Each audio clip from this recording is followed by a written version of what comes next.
অনুশীলনী 2.1 আমরা হচ্ছে 2-এর ক নাম্বার সলভ করবো। দেখো, সেটগুলোকে গঠন পদ্ধতিতে প্রকাশ করো।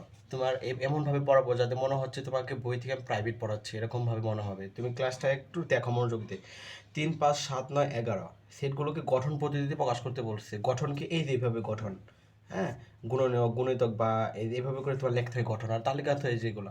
তো আজকে হচ্ছে তালিকা গঠন পদ্ধতি প্রকাশ করতে বলছে। 3, 5, 7, 9, 11 তুমি একটা জিনিস লক্ষ্য রাখো।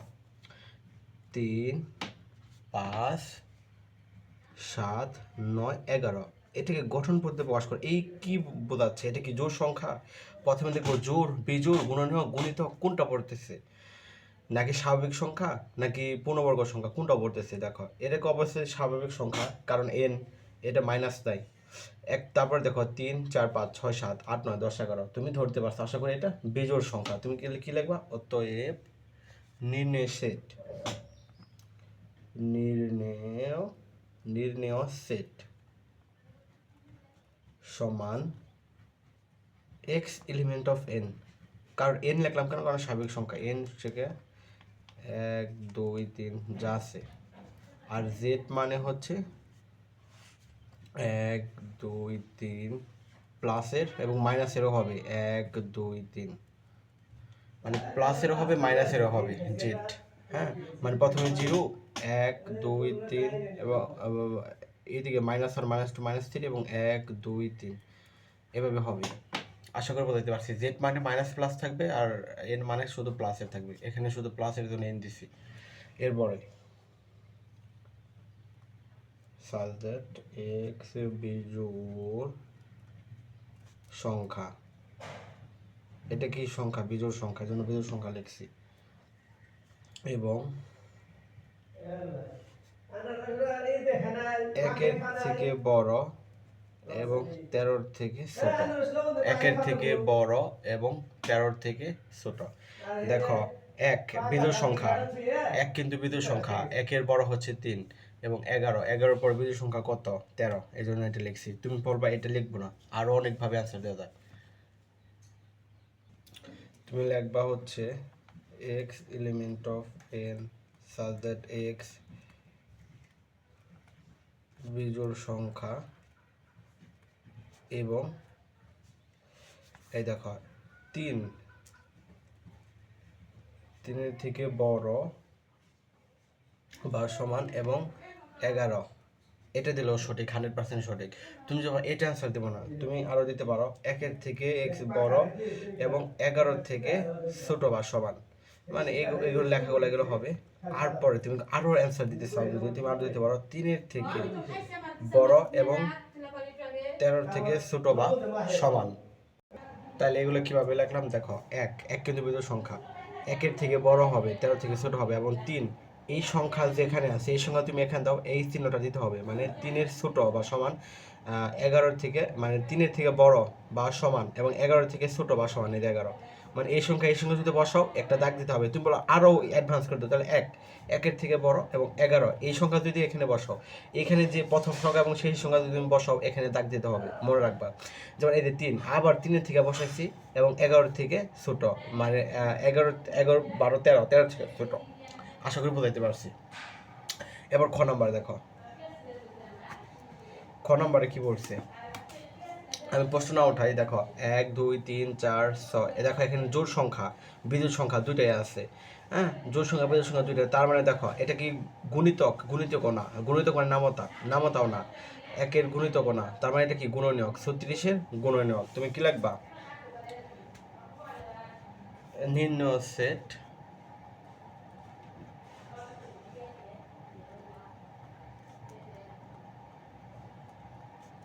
সমান, এখানে কিন্তু প্লাস মাইনাস নাই, খ নাম্বারে কিন্তু মাইনাস নাই, জাস্ট এই জন্য এন দিব।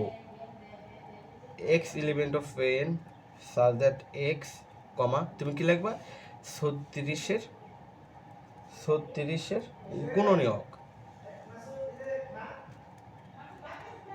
36-এর গুণনীয়ক, শেষ, এটা অ্যান্সার। গ নাম্বার দেখো, গ নাম্বারে কি লিখবো? নির্ণয় সেট সমান গ নাম্বারও কিন্তু তোমার কি আছে দেখো, একটা জিনিস লক্ষ্য রাখো, গ নাম্বারে একেবারে easy.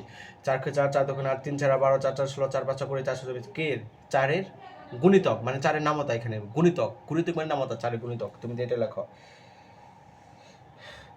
x element of n such that x কমা, তাহলে কি লিখবো 4-এর, এই যে সরি এখন দেখতে পারবা, 4-এর x element of n x such that 4-এর গুণিতক, গুণিতক এবং এটা লিখলেও হবে। তুমি যদি একটু করে দাও, অ্যাডভান্স করে দাও, তাহলে এক্স, এই যে এই সংখ্যা যদি বসাও 40, এই জন্য নিচে একটা দাগ দিতে হবে, জাস্ট এতটুকু। এটা না দিলে হবে, তুমি হচ্ছে গুণিতক পর্যন্ত লিখলো 100% সঠিক। গহ নাম্বার এবার সলভ করবো আমরা।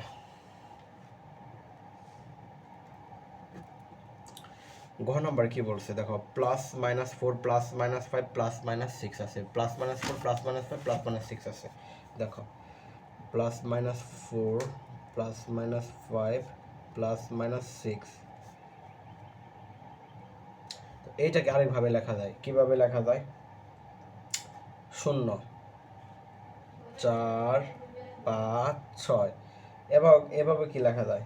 -6 -4 -5 সরি, এবং -4 এভাবে লিখতে পারো। এটাও যা এটাও তাই একই। তাহলে এখন তুমি এটা নিয়ে কল্পনা করো কি লেখা যায়। অতএব নির্ণয় সেট, নির্ণয় set equal x element of, এখানে কি এন লিখবো নাকি জেড লিখবো বলো? এন হচ্ছে তোমার স্বাভাবিক সংখ্যা 1 2 3 যা আছে, আর জেড মানে কি প্লাস থাকবে মাইনাস থাকবে, এই জন্য কি লিখবো x element of Z such that. এখন এটা কি দেখো, -6 আর হচ্ছে +6 নিয়ে খেলবো, তাহলে তুমি -6 দিবা, এক্স বড় বা ছোট, এবং +6 দিবা, এটাই অ্যান্সার। আমার কথা কি বুঝতে পারতেছ? এটাই অ্যান্সার। এত কিছু পেয়েছে বা এত কিছু করে লাভ নাই। তোমাদের যদি কোনো বা কোনো অসুবিধা থাকে তোমরা অবভিয়াসলি কমেন্ট সেকশনে জানাবা।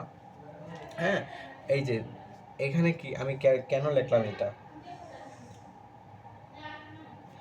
সরি এখানে এই সংখ্যা দিছে, এই যে দেখো -6 থেকে এগুলো বড় বার সমান, এবং +6 থেকে ছোট বার সমান। জাস্ট এই যে মাইনাস, এখানে -6 আছে, +6, -5 + 5 -4 +4, এই জন্য আমি এটা লিখছি। মানে -6 থেকে বড় বা ছোট, +6 থেকে ছোট, এখানে একটা দাগ দিতে হবে। তো আশা করি বুঝতে পারছো, আশা করি খুব ভালো লাগছে ক্লাসটা। যদি কোনো সংখ্যা বা কোনোটা বুঝতে না পারো তাহলে অবভিয়াসলি কমেন্ট সেকশনে জানাও, আমি আবার ভালো করে বুঝিয়ে দেবো। তো ভালো থাকো, সুস্থ থাকো, আজকে পর্যন্তই। আসসালামু আলাইকুম।